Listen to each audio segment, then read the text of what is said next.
Let's fucking go. Yes, yes, yes. South Carolina knocks off Uconn from the ranks of the unbeaten. They get their get back from last year's national championship game. They beat Uconn. They end their 54 game win streak and their perfect season. And they are headed back to the national championship for the third year in a row, the fifth year under Dawn Staley, and the fourth with Raven Johnson on the team. Okay, so this calls for some celebration. We're bringing out the jungle juice again. Uh, I'm sorry, it's taking me a long time to get through this. I don't really drink that much, but we do have to celebrate, and we do need to cheers to Dawn Staley and the South Carolina Gamecocks.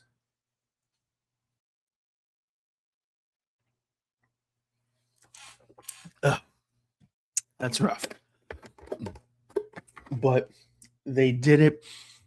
And look, I'll be the first person to admit that I didn't think that it was going to get done.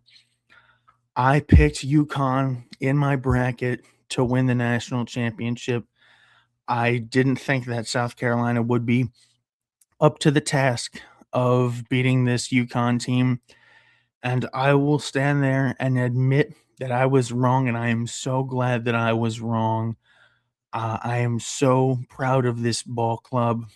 Shout out to Dawn Staley. She's done an amazing job. And we thought that maybe with last year's season that Uconn was going to get back to their old ways and start to run college basketball again on the women's side. And Dawn Staley put an end to that. Coming into this game, everyone was writing Uconn. It was saying that it was their title to win. Andrea Carter, I think on SportsCenter, was asked if it was either SportsCenter or First Take. I don't remember which one, but they asked to either take Uconn or the field to win the national championship, and she picked Uconn, and she was wrong. And I'll admit again, so was I. But this was absolutely a masterclass by South Carolina. They held Uconn to under 50 points for the first time since the 2022 national championship game, where South Carolina won their second national title. And it actually was 4 years to the day that it happened. So congratulations to that team, on that anniversary. And this was just, you know, it was an off game for Uconn. AZ Fudd only had 8 points. Sarah Strong was held to 12 points. Uconn shot 29% from three and only 31% from the field. And there were some there were some dirty plays. There were a lot of non calls. South Carolina definitely didn't get a lot of you know calls on the fouls.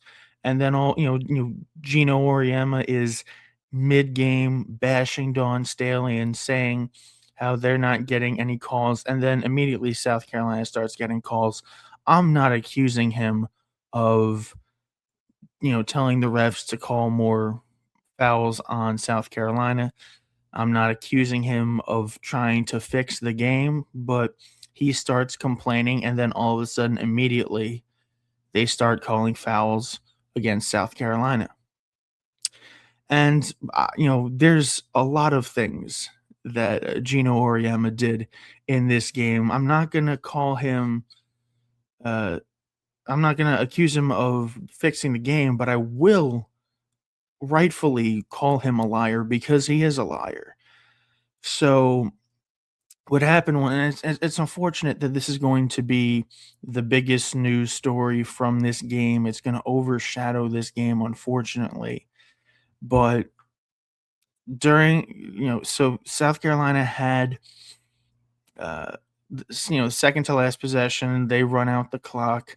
It's obvious, it's not enough time to run out the whole game clock. So they get the shot clock violation. And before the official end of the game, Dawn Staley, goes up to Gino Auriemma. She's going to give him a handshake, and all of a sudden, there's words exchanged between the two of them, and Gino is yelling, and Dawn Staley's yelling back at him, and you don't know what's going on. And then the clock runs out, and then Dawn Staley goes to shake his hand again because it's the official end of the game, and Gino Auriemma just storms off. And basically, what he's trying to accuse Dawn Staley of doing is apparently during the game he didn't shake hands with her, and he's accusing her of not shaking his hand, and he was waiting there for, as he described it, 3 minutes while she wasn't there. But as it was posted on Twitter before the game by the official March Madness women's basketball account, that it said, they show before the game them shaking hands. So Gino is just outright lying. And then later on, and during the game, while I was, as I mentioned, talking about, him bashing Don Staley, he was, telling the officials that, someone ripped Sarah Strong's jersey, and he's mad that they're not getting called for that. And he's basically implying that South Carolina is such a dirty and physical team that they're out here ripping Sarah Strong's jersey, which she ended up having to change jerseys and go from number 21 to number 55. Which, it was funny, they didn't even have a Final Four patch. She was the only one out there with the NCAA patch on her jersey. She didn't even have a Final Four one because I guess it was just a random jersey that was, laying on, on the side of the court, and they just put it on her, and I guess it fit, and she went in the game. But as the replay shows, Sarah Strong was the one that ripped her own jersey. So Gino's out here implying that Dawn Staley's players are dirty and they're out here ripping jerseys, when in actuality, it's his own players that are mad and ripping their own jerseys. So Gino Auriemma just looks like a giant tool bag and like a giant loser. And, look, you can't take anything away from him on the court. 25 Final Fours, 12 national championships. He built that program into what it is today. And Uconn will always be the gold standard in terms of women's basketball. That can't be underestimated and understated. And you have to give him his on-court credit, but his reputation is absolutely gone after this whiny performance. He ruined 25 years of legacy in an instant. Like this is just such poor sportsmanship, and it's unfortunately going to taint what happened in the game. And these two teams fought and played hard, and it was a very physical game. South Carolina ended up winning by a pretty considerable margin. They won 62-48. And unfortunately, the first thing that everyone's going to be talking about is Gino Auriemma just acting a fool on the court and throwing Dawn Staley under the bus and having her answer to what to his actions. And to her credit, she largely said, "You're gonna have to ask Gino what happened," because she doesn't really know what happened.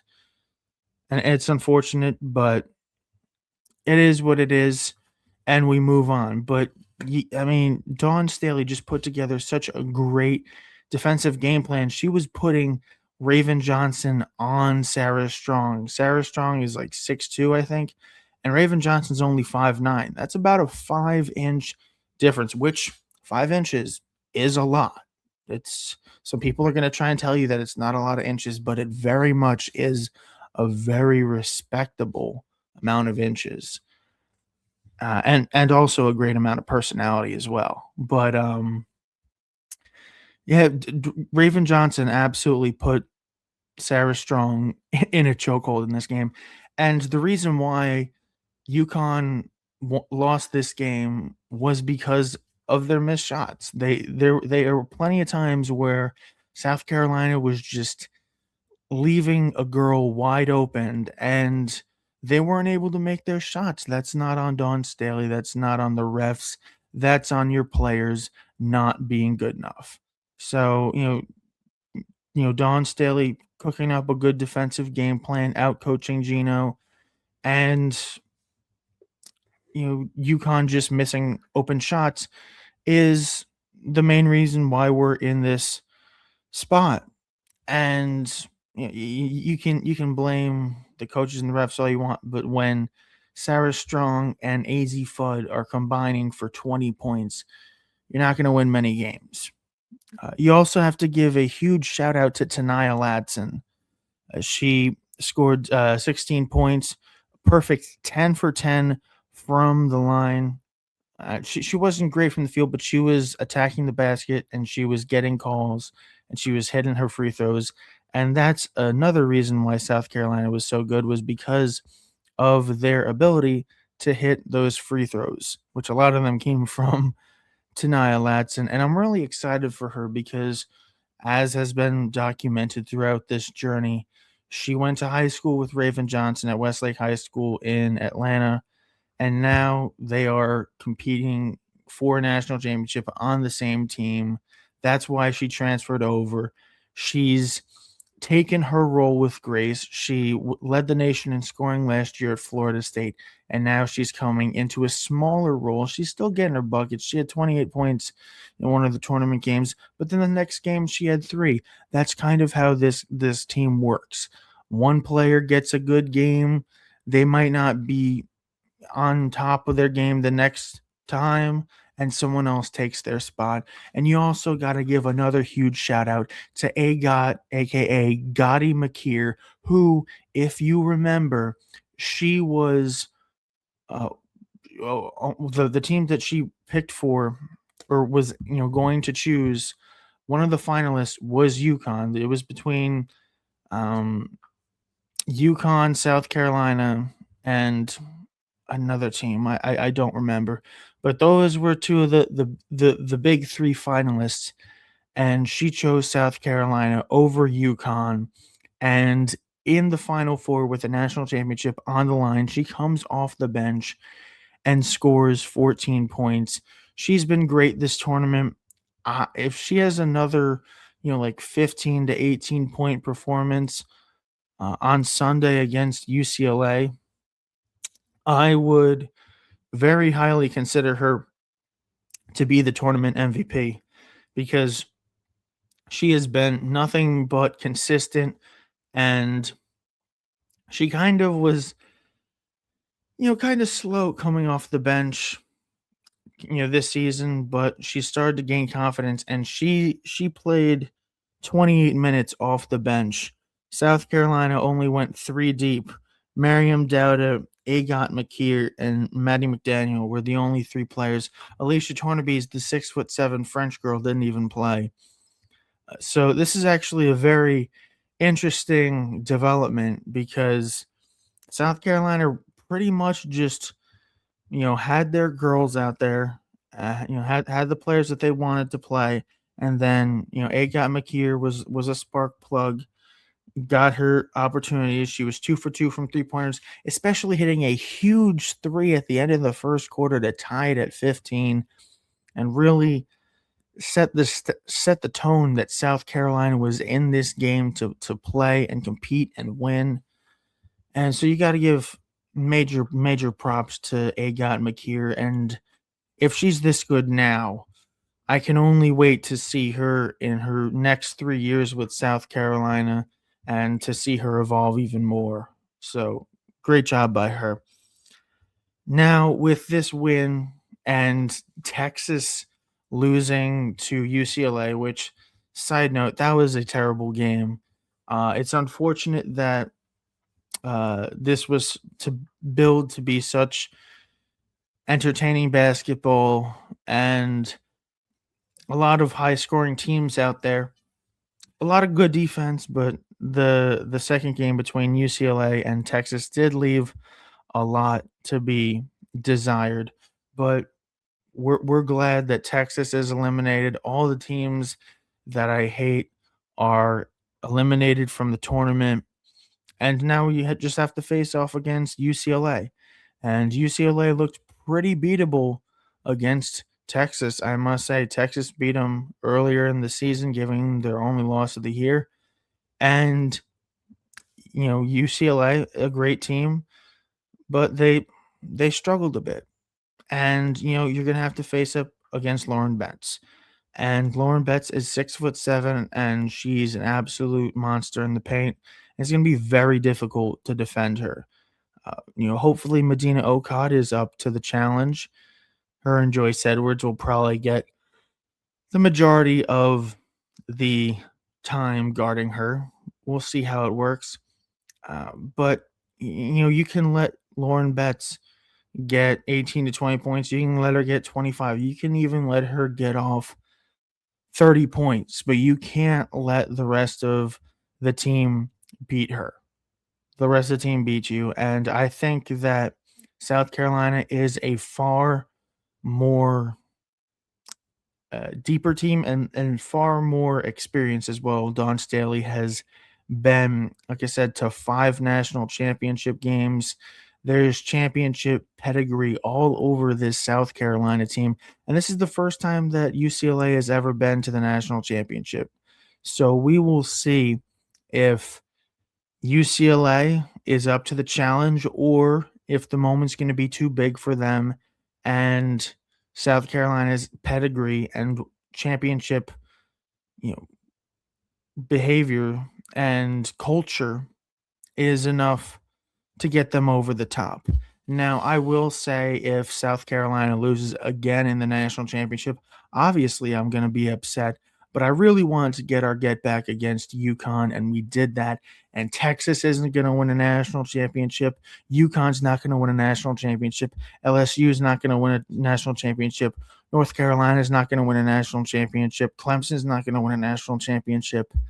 It's only going to be South Carolina or UCLA. So I'm fine with that. So I'll let the chips fall where they may. But whatever happens in this last game, it doesn't change anything about this South Carolina team. They are one of the best teams in the country.